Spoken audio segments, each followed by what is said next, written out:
पर उनको काम करके दिखाना होगा। बहुत शुक्रिया इस तमाम बातचीत और जानकारी के लिए। और बढ़ेंगे अगली खबर की तरफ। राजस्थान में नई शुरुआत, एक chief minister, 2 deputy chief minister और अब आज से सरकार एक्शन मोड में। पहली बार विधानसभा चुनाव जीतकर आए भजन लाल शर्मा ने राजस्थान के मुख्यमंत्री पद की शपथ ली है। भजन लाल शर्मा ने राजस्थान के मुख्यमंत्री पद की शपथ ले ली है। दिया कुमारी और प्रेमचंद बैरवा ने उप मुख्यमंत्री के रूप में शपथ ली है। नए चेहरे के साथ नई सरकार एक नई शुरुआत करने जा रही है। राजस्थान विधानसभा चुनाव में बीजेपी ने मुख्यमंत्री के लिए कोई चेहरा सामने नहीं रखा था और हर बार के चुनावों की तरह इस बार मुख्यमंत्री का कोई चेहरा बीजेपी ने नहीं रखा था। जाहिर है यह चुनाव पीएम मोदी के चेहरे को सामने रखकर लड़ा गया और भारी कामयाबी मिली, जबरदस्त सफलता मिली थी बीजेपी को राजस्थान के चुनावों में।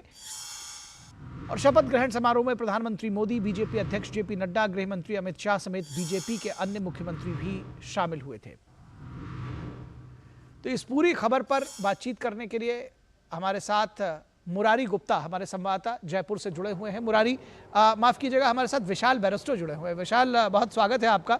और विशाल, आपसे समझना चाहेंगे, अब जो नई सरकार आई है, एक जिसको कहते हैं कि गवर्नमेंट इन एक्शन, किस तरह से आप देखते हैं, क्या चुनौतियां हैं और सबसे पहली जो प्राथमिकताएं हैं वो क्या है?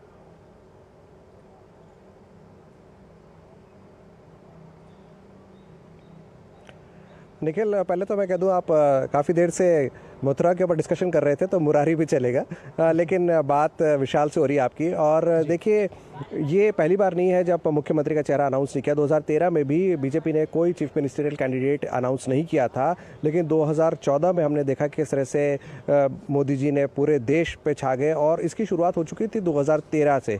और 2013 में बीजेपी को बम्पर जीत मिली और वसुंधरा राजे को मुख्यमंत्री दोबारा बनाया गया। लेकिन इस बार तो बिल्कुल साफ था कि वसुंधरा राजे जो थी, उनको ना सिर्फ चीफ मिनिस्टर कैंडिडेट के तौर पर प्रोजेक्ट नहीं किया गया, बल्कि जो फैसले हुए टिकट वितरण में भी, उसमें भी उनकी भूमिका कुछ ज़्यादा नज़र नहीं आई। एक मैसेज साफ प्रधानमंत्री नरेंद्र मोदी और गृह मंत्री अमित शाह ने दिया है पूरे देश के अंदर, वो ये कि एक आम कार्यकर्ता जो है, जो बिल्कुल जिसके ऊपर बेदाग छवि है, जो कर्मठ है और जो बिल्कुल पर्दे के पीछे रह के काम करेगा, उसको हम मौका देके। और अचानक भजन लाल का नाम आपने सुना और सब लोग ताज्जुब करने लगे कि भजन लाल शर्मा, काफ़ी सारे नाम चर्चा में थे, लेकिन उन सब को पीछे छोड़ते हैं भजन लाल शर्मा राजस्थान के मुख्यमंत्री बन गए।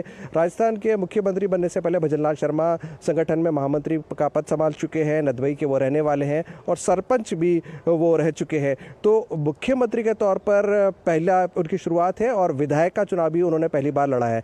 साथ ही बीजेपी ने जो सवर्ण वर्ग है उसको भी मैसेज देने की कोशिश की है, क्योंकि अभी हमने देखा कि मध्य प्रदेश और छत्तीसगढ़ के अंदर ये जो वर्ग था ये छूटा जा रहा था।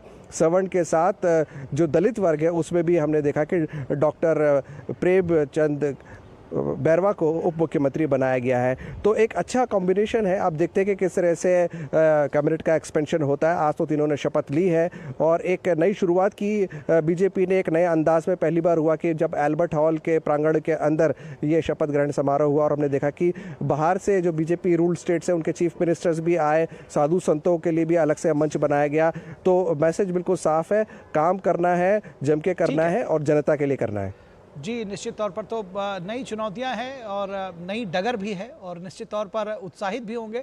साथ ही साथ तमाम सारे जिसको कहते हैं चुनौतियों के साथ आगे बढ़ेगी राजस्थान की सरकार। जैसा कि मैंने पहले कहा, the government is in action. बहुत शुक्रिया इस तमाम बातचीत और जानकारी के लिए, हमारे साथ जुड़ने के लिए विशाल बैरिस्टो। और विकसित भारत संकल्प यात्रा पूरे देश में सरकार की योजनाओं को पहुंचा रही है। आंध्र प्रदेश की लाभार्थी महिलाएं इससे खासी खुश हैं और साझा कर रही हैं अपनी कहानियां। तो आज की विकसित भारत संकल्प यात्रा डायरी दक्षिण पूर्वी तट स्थित राज्य आंध्र प्रदेश से।